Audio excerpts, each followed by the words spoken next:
آپ وہ لفظ بولتے ہیں، آپ کے ذہن میں وہ پورا تصور آ جاتا ہے۔ اگر وہ اس بات سے واقف نہیں تھے کہ بھائی روزہ بھی فرض ہوتا ہے، تو یہ سیام کا پھر کیا معنی تھا؟ اور یہ بات حقیقت ہے کہ وہ واقف نہیں تھے، لیکن سیام کا لفظ ان کی لغت میں کسی اور معنی میں استعمال ہوتا تھا۔ وہ بڑی دلچسپ بات ہے، اور اس سے وہ ایک پورا مضمون سمجھ میں آ جاتا ہے کہ اللہ تعالیٰ نے ان کی بولی کا کون سا لفظ چنا۔ ان کے ہاں یہ لفظ مستعمل تھا ایک خاص کام کے لیے۔ وہ کام یہ تھا، آپ کو یہ تو معلوم ہے کہ صحرا ہے، ان کی جو سواری ہے وہ اونٹ ہے، لیکن یہ کہ ان میں سے بعض لوگوں کا کام یہ بھی تھا کہ وہ ڈاکہ زنی وغیرہ کرتے تھے۔ بڑے معزز لوگ یہ کام نہیں کرتے تھے، لیکن عام لوگ جو ہے نا وہ اس طرح کے کام کرتے تھے۔ اب اس میں ڈاکے میں تیز رفتار سواری چاہیے، اونٹ بہت سلو ہے، اور تیز رفتار سواری کے لیے گھوڑا ہے، اور اس کا ذکر بھی ہے والعادیات ضبحا فالموریات قدحا، یہ وہی اصل میں کہیں جا کے شب خون مارنا ہے، لوٹ مار کرنی ہے، تو یہ سارا وہی نقشہ ہے جو کھینچا گیا ہے۔ اور گھوڑے کے ساتھ مسئلہ یہ ہے کہ جی وہ تیز رفتار تو ہے اور چاقو چوبند ہے، لیکن تنگ مزاج ہے، نازک مزاج ہے، سختی نہیں برداشت کر سکتا۔ اس کا یہ خطرہ ہے کہ اگر بادیں سرسر چلے گی، کہیں لو چلے گی، تو وہ اس کے اگینسٹ نہیں چلے گا۔ آپ جتنا مرضی زور لگا لیں وہ یو ٹرن مارے گا، جیسے ہم لوگ آج یو ٹرن مارتے ہیں تو گھوڑا بھی یو ٹرن مارتے ہیں۔ تو اب اسے کمانڈو ٹریننگ دی جاتی تھی تاکہ وہ یو ٹرن نہ کرے، اور اسے لے جاتے تھے جب لو چل رہی ہوتی تھی، اور خود ڈھاٹے باندھ لیتے تھے، اور اس گھوڑے کو، ظاہر ہے یہ ایک آدمی کے بس کی بات نہیں ہے، اب یہ تو پورا جو ہے نا برادری لگ کے تو گھوڑے کو سیدھا چلائے گی، تو وہ سارے مل کے اس گھوڑے کو باد سرسر کے مخالف چلانے کی کوشش کرتے تھے، اور یہ پھر پوری ٹریننگ سے گزار کر وہ گھوڑے کو اس قابل بناتے تھے۔ جیسے ہمارے یہاں نہیں وہ اسپیشل سروس گروپ کے لوگ ہوتے، تو اب یہ اسپیشل سروس کا گھوڑا ہو گیا ہے جو باد سرسر کے مخالف چل سکتے ہیں۔ اب جو ساری برادری نے مل کے جو کام کرنا ہوتا تھا، آپ کو معلوم ہے کہ جب اس طرح کا وہ ایک جشن سا بن جاتا ہے، پھر اس کا کوئی نہ کوئی نام بھی پڑ جاتا ہے۔ ہمارے ہاں جب پہلے گھاس مل کے کاٹتے تھے تو اس کو وہ لیتری ہوتی تھی، وہ خاص کھانے بھی ہوتے تھے، تو اب یہ وہ لیتری والا کام ہے، تو اس کو وہ کہتے تھے سیام۔ یہ گھوڑے کو جو روزہ رکھواتے تھے نا، اسے بھوکا پیاسا رکھ کر باد سرسر کے مخالف چلاتے تھے، اسے وہ کہتے تھے سیام۔ اب جب آپ ایسا لفظ بولیں گے تو پھر ایک دم طبیعت تو چونکیں گی کہ یار یہ تو گھوڑے کا کام ہم سے، تو اس لیے ساتھ پھر یہ بھی بتایا کہ پہلے والوں کے ساتھ بھی ہوتا تھا۔ تو یا ایھا الذین آمنو، اے وہ لوگوں جو ایمان لائے ہو، کتب علیکم الصیام، تم پر روزہ رکھنا فرض کیا گیا ہے، کما کتب علی الذین من قبلکم، جیسے فرض کیا گیا ان پر جو تم سے پہلے گزرے۔ اچھا، اب یہ سارا تصور جس کے ذہن میں ہو، تو گھوڑے کو یہ ٹریننگ مفت میں خواہ تو نہیں دی جاتی تھی، بے مقصد تو نہیں دی جاتی تھی، پیش نظر مقصد ہے، تو گویا لازماً اس کے اندر ایک بات آ گئی کہ کوئی بڑا مقصد پیش نظر ہے، تم کمزور ہو، تو میرے اندر اتنی ہمت نہیں ہے، اتنی طاقت نہیں ہے، اتنی ول پاور نہیں ہے، اور تم کمزوری دکھاؤ گے، تو تمہیں طاقتور بنانے کے لیے، اس قابل بنانے کے لیے کہ تم جو ہے نا وہ پسپائی اختیار نہ کرو، یہ ساری مشقت تم سے کرائی جا رہی ہے۔ یہ پھر پورا یہ مفہوم اس کے اندر گویا مقدر کے طور پر انڈرسٹوڈ جسے ہم کہتے ہیں، یہ انڈرسٹوڈ ہے گویا اس میں۔ لہذا آخر میں جو بات کہی وہ کہی لعلکم تتقون، تاکہ تم بچ جاؤ۔ اس کے دو طرح سے ترجمے ہو سکتے ہیں، بچ جاؤ، ترجمہ تو بچ جاؤ ہی ہوگا، تقویٰ پرہیزگاری کا معنی بھی کرتے ہیں، تو بچ جاؤ کا ایک معنی یہ ہوگا اللہ کی نافرمانی سے بچ جاؤ۔ ظاہر ہے اللہ کا حکم جو بھی ہے اس پر عمل کرنے کے لیے ول پاور چاہیے، قوت ارادی چاہیے، تو اپنے جذبات کو کنٹرول کرنا آئے گا تو اس حکم پر عمل کر سکیں گے، نہیں تو وہ جذبات غالب آ جائیں گے۔ مغلوب الجذبات آدمی تو نہیں چل سکتا اللہ کے احکام پر، وہ اپنی خواہشات کے رخ پر بہ جائے گا، تو وہ کنٹرول کے لیے ایک پاور چاہیے، تو اللہ کی نافرمانی سے بچ جاؤ۔ یا ایک معنی یہ کیا گیا ہے کہ اللہ کے عذاب سے بچ جاؤ۔ دونوں باتیں اپنی جگہ پہ ٹھیک ہیں، ظاہر ہے ان کا آپس میں ربط بھی ہے، اللہ کی نافرمانی سے بچو گے تو اللہ کے عذاب سے بچو گے، سیدھی سیدھی بات ہے، یعنی اس سے کوئی فرق نہیں پڑتا، ترجمہ تھوڑا ادھر ادھر ہونے سے مفہوم وہی رہے گا۔ لیکن جو اصل بات یہ ہے کہ روزے کا تعلق جس چیز کے ساتھ جوڑا گیا ہے وہ یہ ہے کہ اس کے نتیجے میں تقویٰ پیدا ہوتا ہے، یا یہاں پہ میں یہ کہوں کہ وہ قوت ارادی پیدا ہوتی ہے جو اللہ کی نافرمانی سے بچنے کی طاقت دیتی ہے۔ اب ایک شے ہے، ایک آدمی چلیں وہ شرابیوں کا آپ تصور کریں نا، اور شراب تو کہتے ہیں جو جس کی عادت بن جائے وہ چھوٹتی نہیں ہے، یہ کافر منہ سے لگی ہوئی۔ اب اللہ کا حکم اسے معلوم ہوا کہ شراب چھوڑنی ہے تو کتنی ول پاور چاہیے اسے، سگریٹ چھوڑنے کے لیے کتنی چاہیے، چائے چھوڑنے کے لیے آپ ذرا سوچیں تو شراب چھوڑنے کے لیے کتنی طاقت چاہیے، تو وہ یہ روزہ جو ہے انسان کو وہ تجربہ کرائے گا۔ اچھا اب یہ تو میں نے وہ ایک سمجھانے کے لیے مثال دے دی، لیکن یہ کہ فرض کریں ہم نے گھر چلانا ہے اور گھر اوپر کی آمدنی کے بغیر نہیں چلتا. لیکن میں پولیس والا ہوں، تنخواہ میری 70-80 ہزار ہے، خرچہ میرا 3-4 لاکھ ہے، تو اب اوپر کی کمائی ہوگی تو گھر چلے گا نا. اچھا گھر والے عادی ہو چکے ہوئے ہیں اس سارے کسی ظاہر ہے وہ پورا ایک سیٹ اپ ہوتا ہے نا، صرف وہ پراٹھے ہی تو نہیں ہوتے. آپ نے اے سی لگایا ہوا ہے تو اتنا بل آئے گا بجلی کا، گاڑی رکھی ہوئی ہے تو پیٹرول کا بل آئے گا. تو اب آپ اپنا خرچہ واپس اگر 70-80 ہزار پہ لانا چاہتے ہیں 4 لاکھ سے یا 3 لاکھ سے، تو یہ صرف اب آپ اس فیصلے کا اثر صرف آپ کی ذات پر تو نہیں ہے، یہ تو ہر طرف سے آوازیں آئیں گی اور لوگ کہیں گے کہ بندہ پاگل ہو گیا. اب اس سب کے مقابلے میں کھڑے ہونے کے لیے کتنی زیادہ طاقت چاہیے. اور یہ مثال جو میں نے آپ کے سامنے رکھی اس لیے رکھی کہ یہ تقویٰ جو ہے یہ شروع اس بات سے ہوتا ہے، عقل حلال. پہلا تقاضا تقوی کا، ایک آدمی پرہیزگار ہے، پرہیزگاری کا پہلا تقاضا یہ ہے کہ لقمہ حلال کھائے. لہٰذا جیسے ہوتا ہے نا کوئی مضمون آپ لکھتے ہیں، پہلے پیراگراف میں انٹروڈکٹری دیتے ہیں اس کی اور آخر میں جا کے کنکلوڈ کرتے ہیں. یہاں بات یہاں سے شروع ہوئی ہے، ختم کہاں ہوئی ہے؟ وَلَا تَأْكُلُوا أَمْوَالَكُمْ بَيْنَكُمْ بِالْبَاطِلِ. اپنے مال آپس میں باطل طریقے سے ہڑپ نہ کرو، حرام طریقے سے ایک دوسرے کے مال مت کھا جاؤ. وَتُدْلُوا بِهَا إِلَى الْحُكَّامِ. رشوت کے طور پر اعلیٰ حکام تک ان مالوں کو نہ پہنچاؤ. لِتَأْكُلُوا فَرِيقًا مِّنْ أَمْوَالِ النَّاسِ. تاکہ لوگوں کے مال کا ایک حصہ تم اس طریقے سے ہڑپ کر لو، کسی کا پلاٹ اپنے نام کروا لو، کسی کا حق مار لو، انہیں رشوت کے طور. اب دیکھیں یہ تو ہم معمول میں کر رہے ہوتے ہیں، اس کے بغیر تو ہمارا سٹیٹس ہی نہیں بنتا. یہ مجبوریاں، اب اس ساری مجبوری سے نکلنے کے لیے کوئی معمولی سی ویل پاور نہیں چاہیے. اور یہ میں نے کہا یہ پہلا قدم ہے، یہ سٹیپ 1 ہے، عقل حلال. اس لیے قرآن نے آخر میں جا کے اس کا ذکر کیا ہے کہ یہاں سے شروع کرنا ہے آپ نے، نہیں تو وہ ساری باتیں بھی غارت چلی جائیں گی. تو یہ آپ کے اندر روزہ پیدا کرے گا. اچھا اب ذرا اسے آپ بالکل سائیکالوجیکل جو افیکٹس ہوتے ہیں نا اس کے اعتبار سے دیکھ لیجئے، انالیسس کر لیجئے اس کا ہوتا کیا ہے. آپ کسی کو ایک دم کہیں یار تم نے جو ہے نا یہ مشپوری پہ چڑھنا ہے، یا کوئی بہت اونچی پہاڑی اسے بتا دے اس پہ چڑھنا ہے، تو وہ ادھر ہی ہمت توڑ کے بیٹھ جائے گا. جس کا آپ کو پتہ ہے یہ نہیں چڑھ سکتا اس کا کیا کریں گے؟ اسے پارٹس میں بتائیں گے، بس یہ تھوڑا سا جانا ہے، پھر وہاں جا کے اگلی لوری دیں گے، پھر اگلی دیں گے، آہستہ آہستہ اسے چڑھا کے اوپر لے کے جائیں گے. ہماری یہ پوری زندگی در حقیقت ایک روزہ ہے، یہ بڑا روزہ ہے. پوری زندگی جو 60 سال کی 70 سال کی زندگی ہے نا، یہ یہاں سے لے کے یہاں تک، جو ہوش میں آنے سے لے کے عاقل بالغ ہونے سے لے کر مرتے دم تک، یہ ایک روزہ ہے کہ یہ چیزیں اللہ نے منع کی، ان کے قریب نہیں جانا. اب یہ بڑا روزہ رکھنے کی پریکٹس کرنے کے لیے اللہ نے ایک کہ آج کل 14 گھنٹے کا 15 گھنٹے کا روزہ ایک رکھوا دیا کہ اس میں آپ نے پانی نہیں، حلال چیزیں بھی نہیں استعمال کرنی. اچھا اس میں امید کیا ہوتی ہے؟ پیاس تو بہت لگی ہے، کوئی نہیں، یہ 4 گھنٹے رہ گئے. بھوک بہت شدید لگی ہے، کوئی نہیں، 2 گھنٹے رہ گئے. اچھا پھر یہ جتنی بھوک لگ رہی ہوتی ہے اتنی ہم چیزیں خرید کے لا کے دسترخوان پہ لگاتے جاتے ہیں. اب اس سورج غروب ہوگا تو پھر سارا کھائیں گے، حالانکہ سارا کھایا نہیں جاتا، لیکن وہ ہماری بھوک ہوتی ہے جو اسے سجانے پہ مجبور کر رہی ہوتی ہے. لیکن امید پیچھے کیا ہوتی ہے؟ ٹائم تھوڑا سا ٹائم.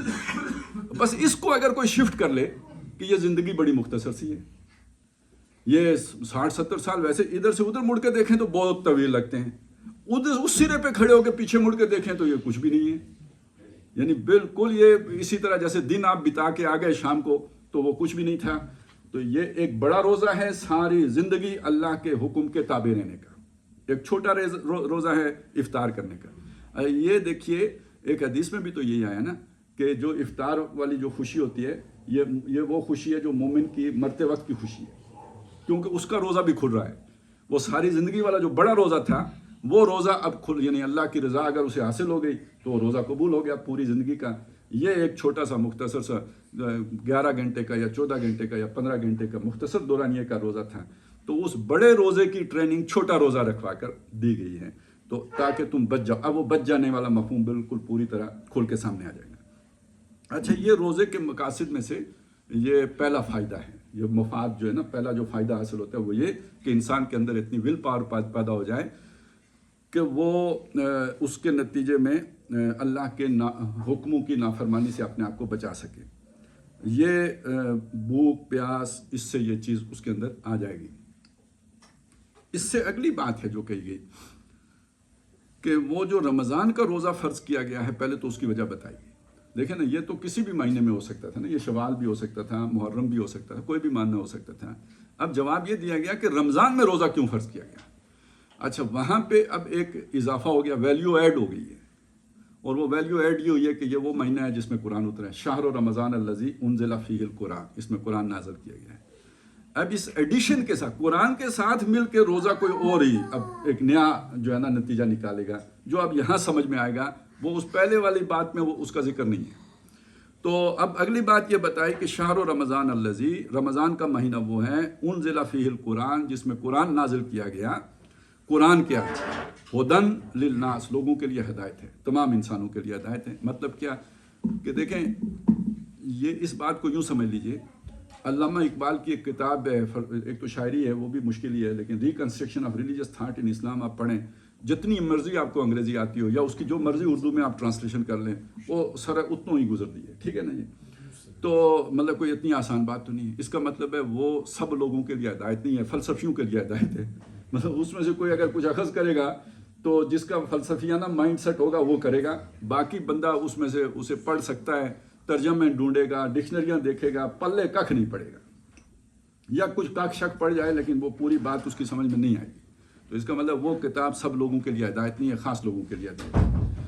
اچھا، اب وہی بات اگر آپ نے کسی عامی کو سمجھانی ہے، بالکل عام گراؤنڈ پہ جو آدمی ہے، تو اسے افسانے کی صورت میں سمجھائیں گے، کسی شاعر جو ہے کوئی اور نظم کے صورت میں سمجھائیں گے، کہانی لکھ کے سمجھائیں گے، وہ اس طرح سمجھ سکتا ہے، وہ اس لیول پہ۔ اچھا، یہ والی جو چیز ہے یہ خاص لوگوں کو فضول لگے گی۔ تو یہ ہدی للناس کا مطلب یہ وہ کتاب ہے، وہ معجزہ ہے جو سارے انسانوں کی ضرورت بیک وقت پوری کر رہا ہوتا ہے۔ ایک ہی آیت ہے، ایک ہی لفظ ہے، اس کا ایک عالم فاضل کوئی معنی لے گا اور ایک مزدور ان پڑھ آدمی کوئی معنی لے گا، وہ اپنے ذہنی سطح کے مطابق اس کی تشریح کر دے گا، جو بھی عامی ہے اس کی بھی، اور جو عالم فاضل ہیں اس کی بھی تشریح کر دے گا۔ یہ ہدی للناس کا اصل میں یہ مطلب ہے، سب کی ضرورت پوری کر دیتا ہے۔ یہ نہیں کہ کوئی کسی کے لیے بورنگ ہو، اور یا یہ کہ کسی کے لیے مشکل ہو۔ یہی انسانی کلام میں یہی مسئلہ ہوتا ہے۔ آپ نے اگر اسے آسان فہم بنایا تو وہ جو پڑھا لکھا آدمی ہے اس کے لیے فضول اور بور کرنے والی مضمون بن جائے گا۔ اگر آپ نے اسے مشکل کر دیا، علمی انداز اختیار کر لیا، تو عام آدمی کے لیے مشکل ہو جائے گا۔ قرآن ایک سہل ممتنع کی وہ مثال ہے کہ جو عامی کی بھی ضرورت پوری کرتا ہے اور خاص کی بھی ضرورت پوری کرتا ہے۔ تو یہ ہے ہدی للناس۔ اچھا، ایک اس پہ اعتراض آتا ہے، جیسے سورہ بقرہ کے بالکل شروع میں ہدی للمتقین کہا گیا، تو یہ اب ذرا تھوڑا سا بظاہر کنٹرڈکشن آتی ہے۔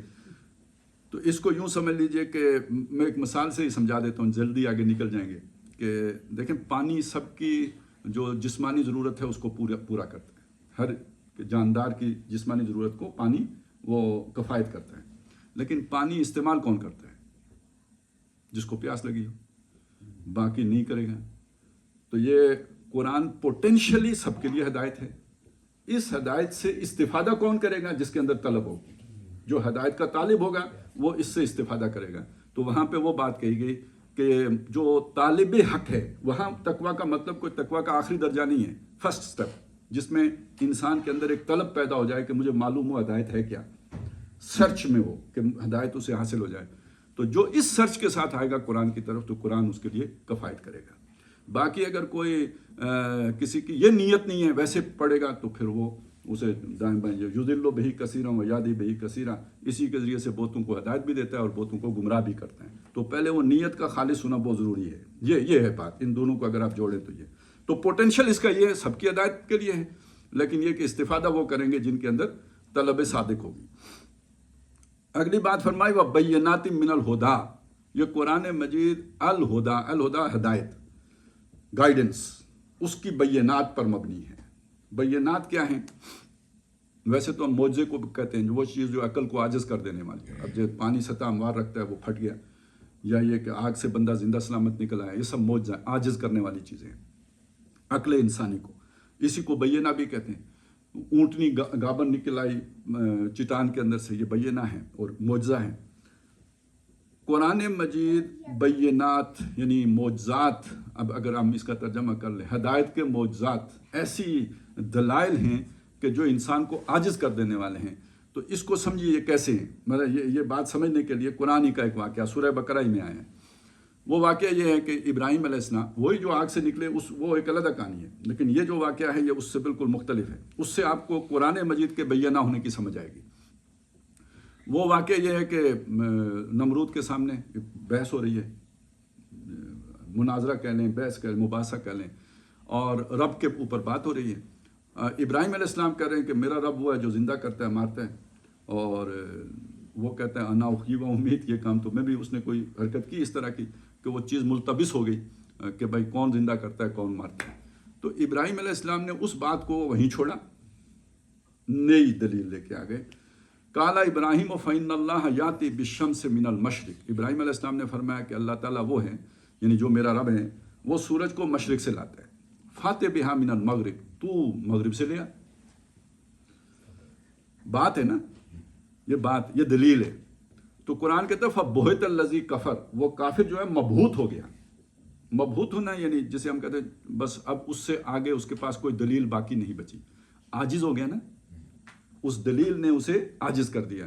تو ایسی دلیل جو مسکت ہو، دوسرے کو ساکت کر دے، چپ کرا دے، وہ بھی بینہ ہے. تو قرآن مجید ایسے دلائل کا مجموعہ ہے. یہ یعنی حق و باطل میں تمیز کر دیتا ہے. بلکہ آگے فرقان کا لفظ بھی آ گیا، بینات من الہدی والفرقان. سب سے بڑا مسئلہ یہ ہوتا ہے کہ جہاں جھوٹ اور سچ گڈمڈ ہوں تو نکھیڑنا مشکل ہوتا ہے.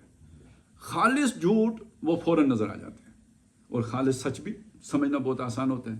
لیکن جہاں سچ اور جھوٹ گڈمڈ ہو جائیں اس چیز کو نکھیڑنا بہت مشکل کام ہو جاتا ہے. اور دنیا میں بڑے فتنے وہی اٹھے ہیں جہاں حق اور سچ آپس میں گڈمڈ تھے. آپ کو پتہ ہے شیطان یہی کام کرتا ہے، التباس حق و باطل. یہی کام یہودیوں نے کیا تھا، تلبسون الحق بالباطل.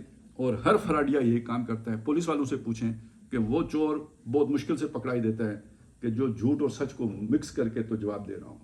جو خالص جھوٹ بول رہا ہو وہ 2 سٹیپ پہ پکڑا جاتا ہے، لیکن جو مکس کر کے بول رہا ہو نا اس کو پکڑنا زیادہ مشکل ہو جاتا ہے.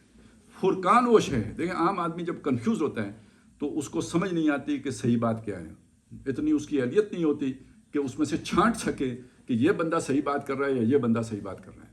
جب نبی یا رسول آ کے کوئی بھی بات کرتے ہیں وہ سچی اور کھری بات ہوتی ہے. مخالفین جو اس کا رد کرتے ہیں وہ حق اور باطل کے التباس سے کرتے ہیں. لِيُدْخِضُوا بِهِ الْحَقَّ یجادلون بالباطل. وہ مجادلہ کرتے ہیں باطل طریقے سے، جھوٹے طریقے سے، اور اس میں حق اور باطل کو گڑبڑ کر دیتے ہیں. اب جو سامعین ہیں ان کے اوپر وہ چیز جو ہے نا وہ ملتبس ہو، ان کو سمجھ ہی نہیں آتی کہ صحیح کیا ہے اور غلط کیا ہے، کنفیوز ہو کر رہ جاتے ہیں. آج بھی دیکھیں نا کیا ہوتا ہے، میڈیا سارا کیا کر رہا ہے، کنفیوژن پھیلا دیتا ہے. اب اس کنفیوژن میں جو ہے نا وہ کسی کے پلے کچھ نہیں پڑ رہا ہوتا کیا بیانیہ صحیح ہے اور کیا بیانیہ غلط ہے. تو انسان کو ہدایت کے معاملے میں جو سب سے بڑی چیز درکار ہوتی ہے وہ نمبر 1 یہ کہ فرقان، فرق کر دے جو حق اور باطل میں، جھوٹ اور سچ میں. اور دوسری چیز جو درکار ہوتی ہے کہ فرق مجھ پر تو واضح ہو گیا. دیکھیے یہ ایک مرحلہ ہے، مجھے سمجھ آ گئی کیا ٹھیک ہے کیا غلط ہے. اب یہ بات میں نے آپ کے سامنے رکھنی ہے. اس سارے پروسیس کو میں فالو کروں گا، تھاٹ پروسیس کو، جس سے مجھے سمجھ میں آئی ہے. اگر اس پروسیس کے ساتھ میں آپ کے سامنے رکھوں گا تو گھنٹوں چاہیے. مجھے ہو سکتا ہے 25 دن لگا کے سمجھ آئی ہو یا 25 سال لگا کے سمجھ آئی ہو.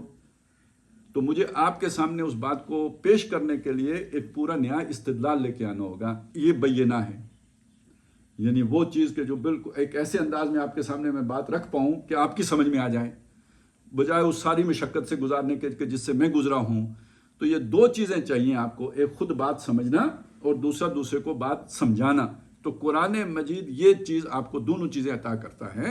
اگر آپ اس کی تعلیمات سے پوری طرح واقف ہو جائیں تو یہ آپ کے اندر یہ سینس پیدا کر دیتا ہے کہ آپ حق و باطل میں تمیز کر سکیں. یہ حس سینس کا یعنی وہ جیسے ہماری مختلف حسیات ہیں نا، یہ حس بھی پیدا کر دیتا ہے کہ آپ حق و باطل میں تمیز کر سکتے ہیں. اور یہ حس بھی آپ کے اندر پیدا کر سکتا ہے کہ آپ اپنے مخاطب کو قائل کر سکیں، اس کے قریب جا کے بات کر سکیں. اصل میں خود بات سمجھنے کے لیے سوچ کو اوپر لے کے جانا پڑتا ہے، دوسرے کو بات سمجھانے کے لیے ادھر نیچے آنا پڑتا ہے. یہ دو بالکل متضاد چیزیں ہیں، اور یہی وجہ ہے کہ جو بہت اچھا پروفیسر ہو ضروری نہیں کہ وہ اچھا ٹیچر بھی ہو، یہ علیحدہ وہ کہانی ہے۔ تو یہ قرآن مجید ایک ایسے یعنی متضاد چیزیں اس کے اندر جمع ہیں کہ ہدی للناس بھی ہیں، ہر طبقے کے لیے ہدایت بھی ہے، بینات من الہدیٰ بھی ہے اور فرقان بھی ہے۔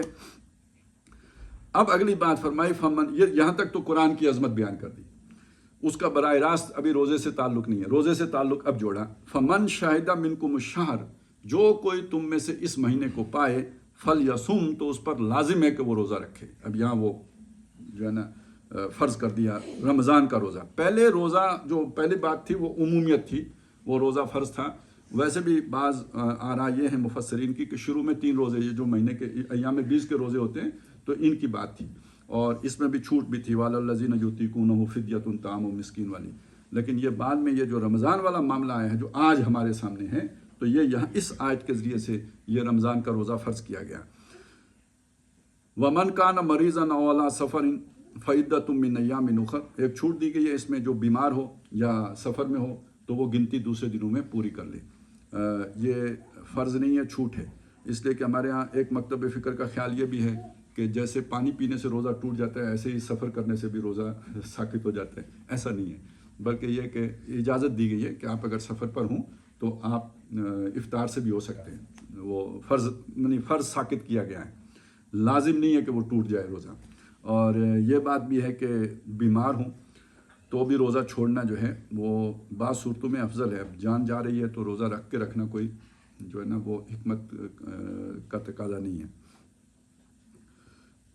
یرید اللہ بکم اليسر، اللہ تعالیٰ تمہارے لیے آسانی چاہتا ہے، ولا یرید بکم العسر، اللہ تمہارے لیے تنگی نہیں چاہتا۔ اچھا، یہ خود ایک مکمل اصول ہے کہ اللہ تعالیٰ آسانی چاہتا ہے، مشکل نہیں چاہتا۔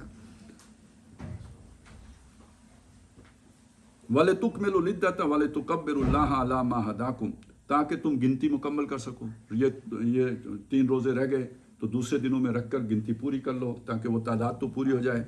اور وَلِتُكَبِّرُوا اللَّهَ عَلَىٰ مَا هَدَاكُمْ، اور تاکہ تم اللہ کی تکبیر کر سکو جیسے کہ اس نے تمہیں رہنمائی دی ہے، سمجھایا ہے، سکھایا ہے، جیسے اس نے تمہیں ہدایت دی ہے۔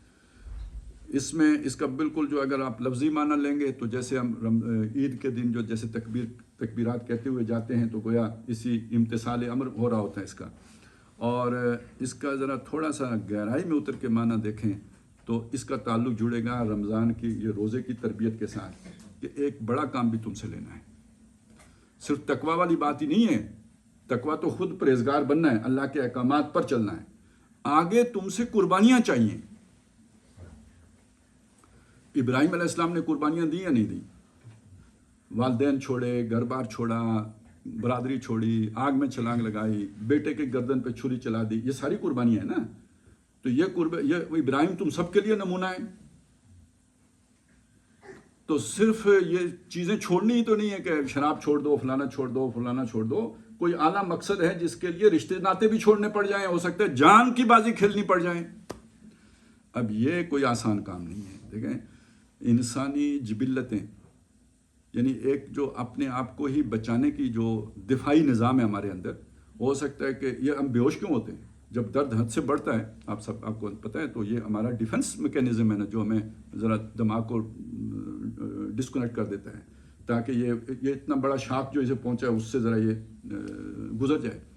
اسی طرح سمجھ لیجئے کہ یہ جو بڑے بڑے قربانیاں دینی پڑتی ہیں، آپ ذرا سوچیں، نبی صلی اللہ علیہ وسلم کے ساتھیوں کا معاملہ، غزوات ہو رہے ہیں، 27 غزوات تو نبی، یعنی یہ جو 10 سال ہیں مدینے کے جس میں نبی صلی اللہ علیہ وسلم خود شریک ہوئے ہیں، 27 غزوات ہیں، اور جو جنگیں ہوئی ہیں مختلف، جن میں آپ نے مختلف افراد بھیجے ہیں امیر بنا کر، تو بعض کہتے ہیں 83، کم سے کم 83 ہیں، 114 تک بھی لوگ لے کے گئے ہیں۔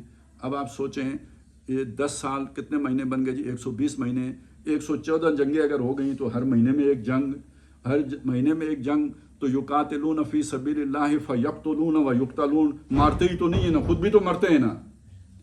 تو ایک گھر میں اگر ہر مہینے اس جنگ کے نتیجے میں خبر پہنچ رہی ہے کہ کسی کا جو ہے نا بچے یتیم ہو گیا اور کسی کی بیوی بیوہ ہو گئی اور کوئی کسی کا لخت جگر جو ہے نا میدان میں کھینچ رہا، تو پورا معاشرہ ہر مہینے ایک جو ہے نا مصیبت سے گزر رہا ہے یا نہیں گزر رہا؟ کیونکہ بندہ اکیلا تو نہیں ہے نا، اس کے کتنے رشتہ دار ہیں، ایک برادری ہے، کنبا قبیلہ ہیں، ہر وہ سارا جو ہے نا ایک اس میں آ گئے، شاک میں آ گئے کہ ایک بندہ بیچ میں نہیں رہا۔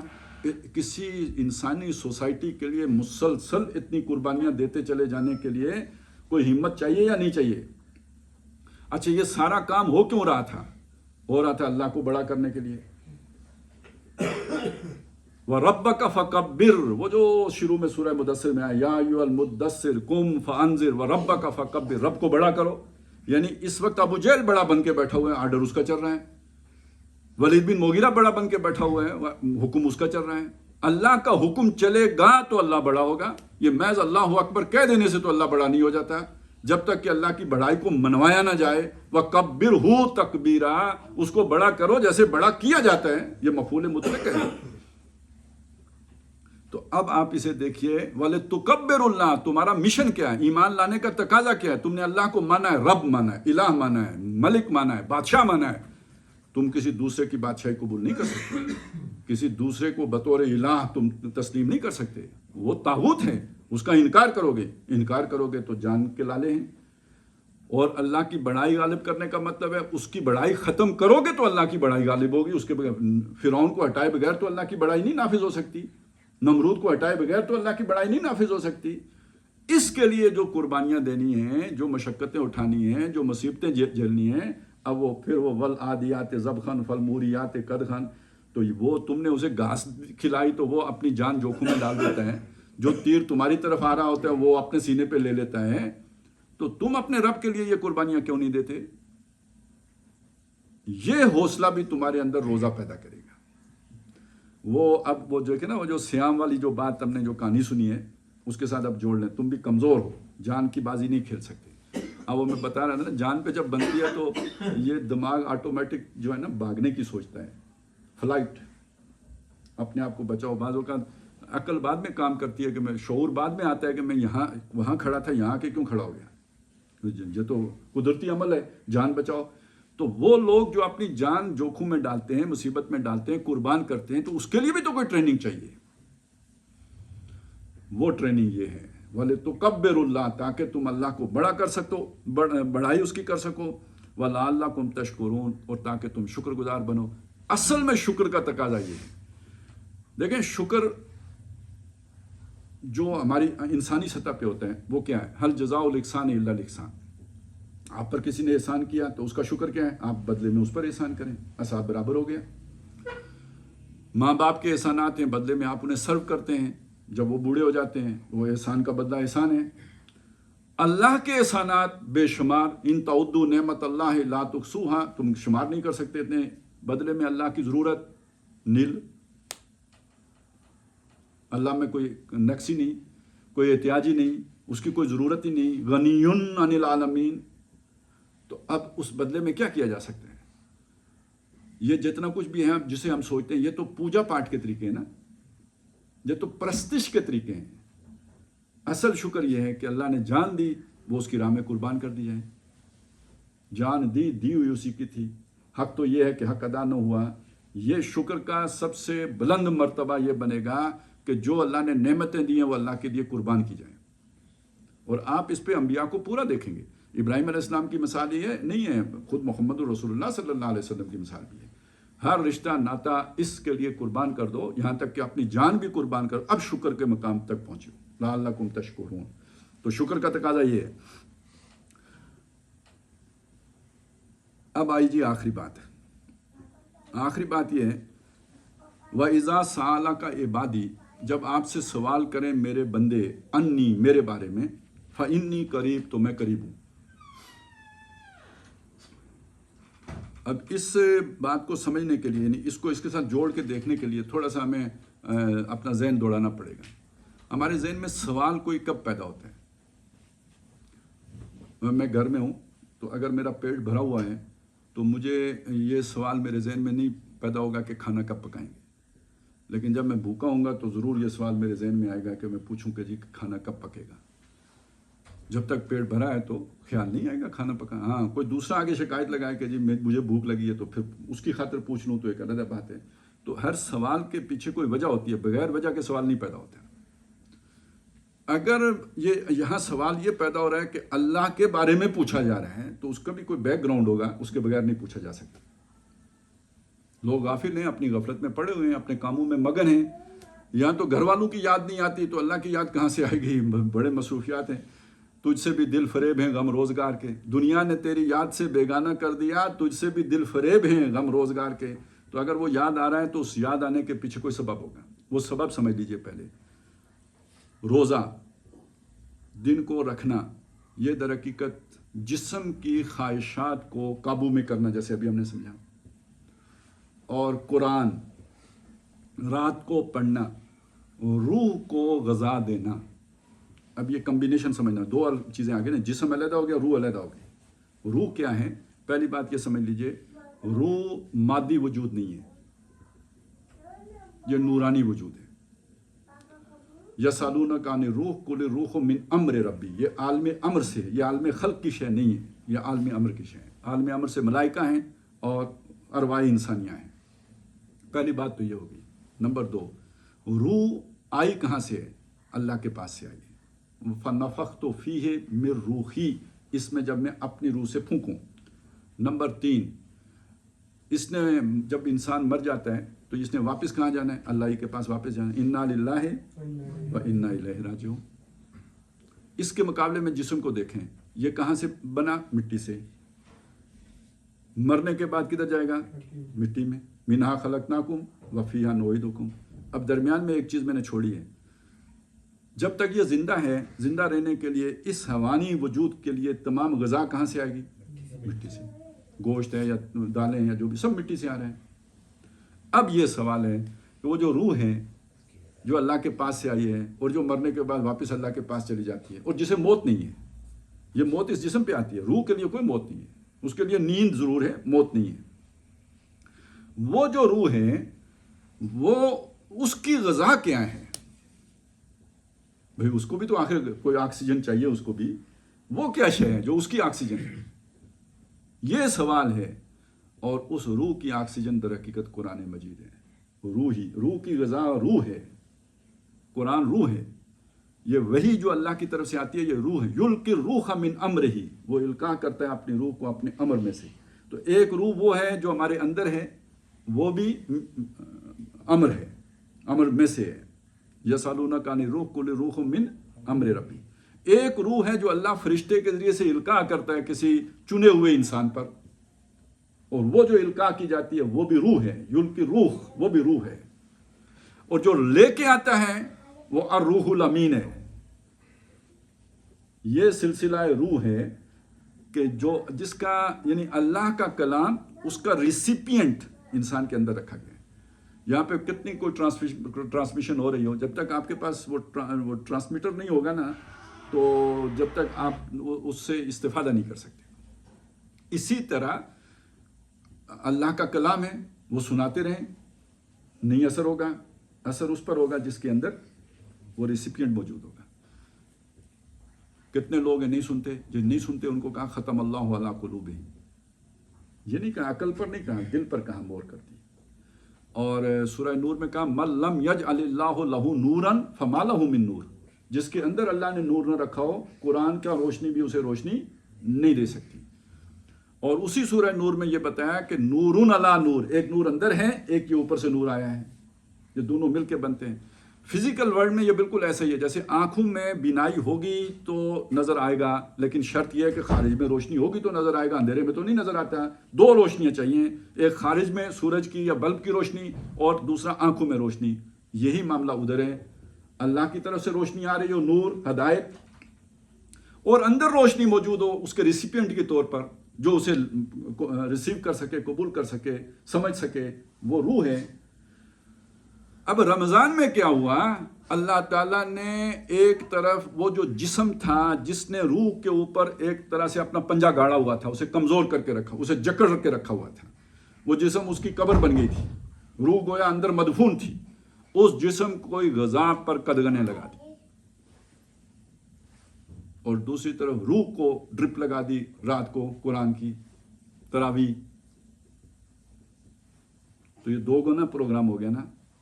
یہاں پہ بھی دیکھیے یہ آ کے جڑا. یہاں اب جو ہی وہ روح بیدار ہوگی، اس کی آنکھ کھلے گی، جیسے وہ بے ہوش آدمی ہوش میں آتا ہے تو گھر والوں کا پوچھتا ہے نا، ایکسیڈنٹ تو میرا وہاں ہوا تھا، کس کو اطلاع دی ہے، اب اسے سب سے پہلے گھر والے یاد آئیں گے. روح جو ہی جاگے گی اسے سب سے پہلے رب یاد آئے گا. اس سے پہلے یہ ڈیمانڈ ہی نہیں تھی، مانگ ہی نہیں تھی، سوال ہی نہیں تھا. یہ روزے نے یہ کام کیا، روزے اور قرآن نے مل کر، یہ دو طرفہ عمل نے یہ کام کیا. اس کے اندر اللہ کی طلب پیدا ہوگی. وَإِذَا سَأَلَكَ، اس کے نتیجے میں سوال کھڑا ہوا ہے. لہذا وہ جو مشہور حدیث ہے نا کہ الصوم لی وَأَنَا أُجْزَى بِهِ، ایک اس کو یہ کہا ہے، اس کا یوں کیا جاتا ہے کہ روزہ میرے لیے ہے اور میں یعنی ایک یہ ہے کہ اجزی بہی، میں اس کا بدلہ دوں گا، اور ایک اجزا بہی، میں ہی اس کا بدلہ ہوں. یعنی اس روزے کے نتیجے میں ملتا ہوں. آپ اللہ کو تلاش کر رہے ہو تو روزے کا عمل وہ عمل ہے، اگر اس کو پوری اسپرٹ کے ساتھ ادا کیا جائے، روح کے ساتھ ادا کیا جائے تو اللہ ملتا ہے اس کے نتیجے میں. اور اس کے یہ جو یہاں تک ہم پہنچے نا، یہ جو دو چیزیں آئی ہیں، قرآن، یعنی عام طور پر ہمارے ذہنوں میں قرآن کا یہ معاملہ نہیں ہوتا. روزے میں زیادہ فوکس جو ہے روزہ رکھنے پہ ہوتا ہے، اور اس کے بعد یہ قرآن مجید کا جو اس کے ساتھ تعلق ہے وہ ذہن میں نہیں ہوتا. لیکن اگر آپ دیکھیں جو یہاں سے بھی یہ دونوں چیزیں جڑی ہیں، احادیث میں بھی دونوں جڑ کے آئی ہیں. مثلا آپ ابھی سنیں گے خطبوں میں حدیث، اس میں دونوں باتیں آئیں گی، من صام رمضان ایمانا و احتسابا، اور من قام رمضان ایمانا و احتسابا. اب صام رمضان روزہ رکھنا رمضان کا، اور قام رمضان رمضان میں قیام کرنا، اور قیام میں ظاہر ہے قرآن پڑھنا، قم اللیل الا قلیلا، وہ آخر میں رتل القرآن ترتیلا. قیام باللیل یعنی قرآن مجید کو کھڑے ہو کے نماز میں پڑھنا. اچھا، اسی طرح ایک روایت ہے جو آخرت کے بارے میں ایک خوشخبری ہے کہ وہاں پہ اللہ تعالیٰ جو ہیں وہ جب اللہ کے سامنے انسان کھڑا ہوگا تو روزہ اور قرآن اس کے حق میں سفارش کریں گے. الصوم والقرآن یشفعان للعبد، روزہ اور قرآن جو ہیں یہ بندے کے حق میں اللہ کے سامنے سفارش کریں گے. اور یقول الصوم، روزہ یہ کہے گا کہ منعتہ بالشہوات و طعام بالنہار، میں نے اس کو روکے رکھا شہوت کرنے سے اور کھانا کھانے سے دن کے اوقات میں. فشفنی فی، اللہ اس کے حق میں میری سفارش قبول کر لے. اور ادھر قرآن کھڑے ہو کے کہے گا کہ منعتہ النوم باللیل، رات کو میں نے اسے سونے نہیں دیا.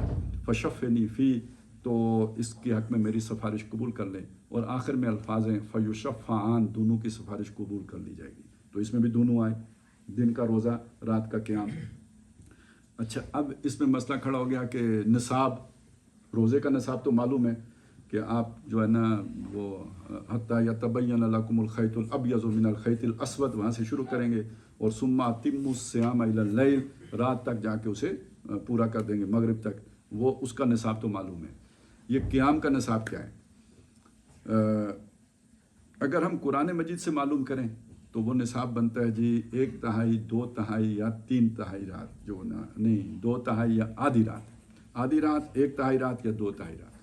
اب اس کو اگر رات کتنی ہے جی، رات اگر 9 گھنٹے کی ہے تو آدھی رات 4.5 گھنٹے کی ہوگی، اور 2/3 رات 6 گھنٹے کی ہو جائے گی، اور 1/3 رات 3 گھنٹے کی ہو جائے گی.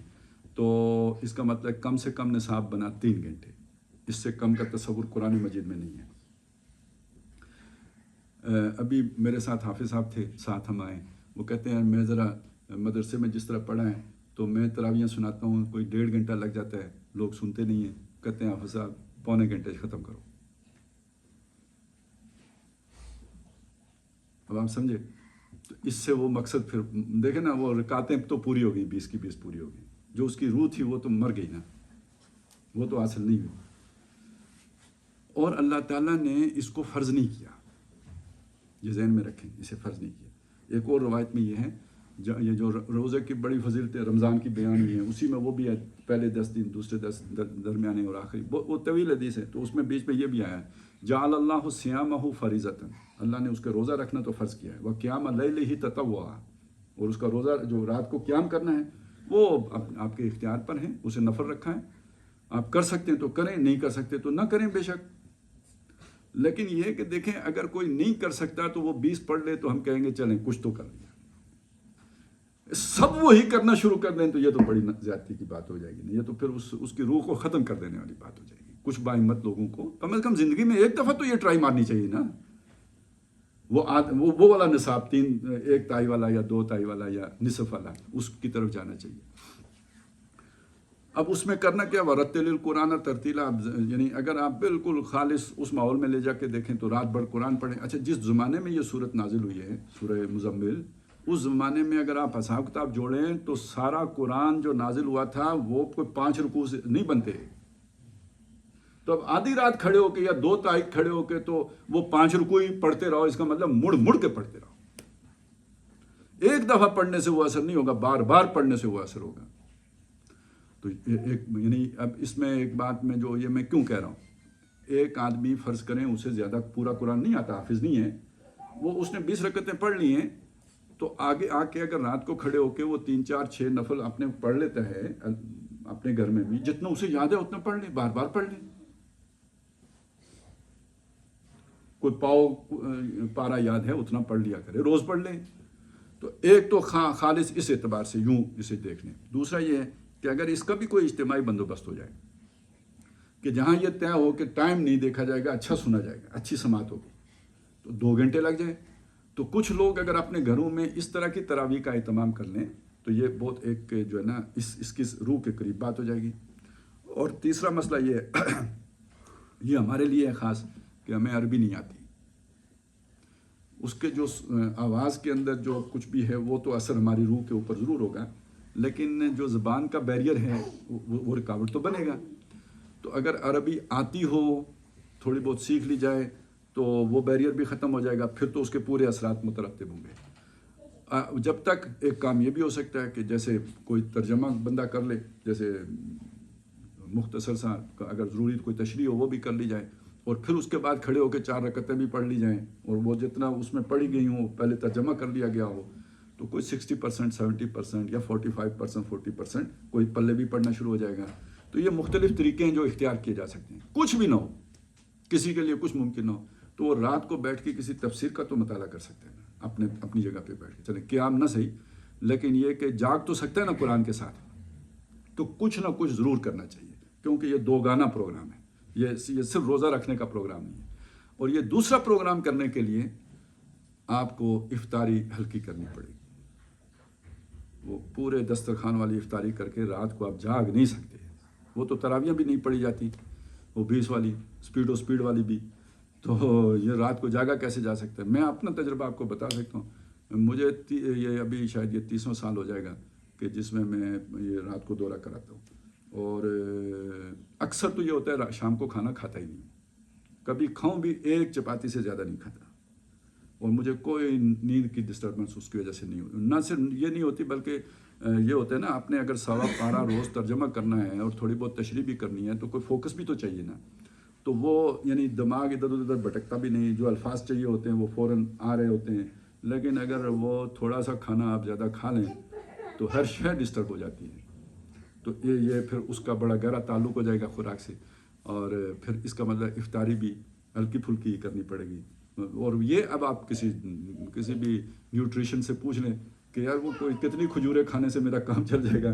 بھائی چپاتی بھوسے کی طرح پیٹ بھرنا کوئی ضروری تو نہیں ہے نا, جیسے جانوروں کو بھوسا کھلاتے, تو چپاتیاں کھانا بھی تو ضروری نہیں ہے. آپ اپنی جو ہے نا توانائی پوری کریں اور آگے کام چلائیں. تو بہرحال اس کا نتیجہ یہ نکلے گا کہ اللہ ملے گا. اللہ تک پہنچنے کا یہ راستہ ہمیں قرآن نے بتایا. اذا سألک عبادی انی فإنی قریب. اچھا جواب بڑا پیارا دیا, میں تو قریب ہوں. اب اس کے اندر پتہ ہے کیا بات ہے, جو تمہیں بعد یا دوری محسوس ہو رہی ہے یہ تمہارا اپنا تصور ہے, میں تو دور نہیں. جب تم مجھے بالکل بھولے ہوئے تھے تب بھی تمہاری شہرک کے قریب تھا میں, تو میں تو بالکل قریب ہوں. فإنی قریب, میں قریب ہوں. اجیب دعوت الداعی اذا دعان, ہر پکارنے والے کی پکار پر لبیک کہتا ہوں جب پکارے. یہ بہت بڑی سٹیٹمنٹ ہے جی مذہب کی دنیا میں. دنیا کا کوئی مذہب نہیں ہے جو فائنل اتھارٹی تک, لاسٹ ون تک پہنچنے کا کوئی ڈائریکٹ میتھڈ اس طرح کا دے رہا ہو. بیچ میں بڑے پادری, پروت, پنڈت, پیر وغیرہ ہوتے ہیں, وہ ان کو راضی کر کے ہی اس تک پہنچا جا سکتا ہے. جیسے گویا اے سی صاحب کا دفتر ہو، جب تک آپ چپراسی کو مٹھی نہ گرم کریں تو اندر ملاقات ممکن نہیں. اللہ ایسا نہیں ہے. وہ یہ سمجھا رہا ہے ہر بندہ گناہگار یا نیکوکار اپنی احتیاج کے لیے ڈائریکٹ مانگ سکتا ہے. یہ اس اعتبار سے تمام مذاہب میں بالکل منفرد بات ہے جو قرآن میں. کسی مذہب میں ایسی کھلی چھٹی نہیں دی ہے کہ آپ جناب براہ راست بات کر سکتے ہو. یار یہاں ایک سیاسی پارٹی کا جو چیئرمین ہوتا ہے اس سے براہ راست بات کرنے کی جو ہے وہ راستہ نہیں ہوتا. کوئی نہ کوئی وسیلہ اور واسطہ ڈھونڈنا پڑتا ہے. یہ صرف قرآن ہے جس نے اللہ سے براہ راست بات کرنے کا راستہ کھولا ہے. اذا سألک عبادی انی فانی قریب اجیبو. یہ صرف سنتا ہی نہیں ہوں، جواب دیتا ہوں، رسپونڈ کرتا ہوں، اس کی ضرورت پوری کرتا ہوں جس کے لیے اس نے پکارا. اور اس کے لیے یہاں پہ کم از کم کوئی ایسی بات نہیں رکھی کہ وہ مومن ہونا شرط ہے اس کی. دائی ہو، جو بلا رہا ہو، جو پکار رہا ہو، جو بھی ہے. اذا دان، اور یہ بھی نہیں کہ کس حالت میں، فرما برداری کی حالت میں یا نافرمانی کی حالت میں، جب پکارے، دن کو پکارے، رات کو پکارے، اور جس حالت میں پکارے میں اس کی پکار پر لبیک کہتا ہوں. اجیب دعوت داعی اذا دان. اب آئی مطالبہ فَلْيَسْتَجِيبُوا لِي، تو ان کو بھی تو چاہیے نا میری پکار پر لبیک کہیں.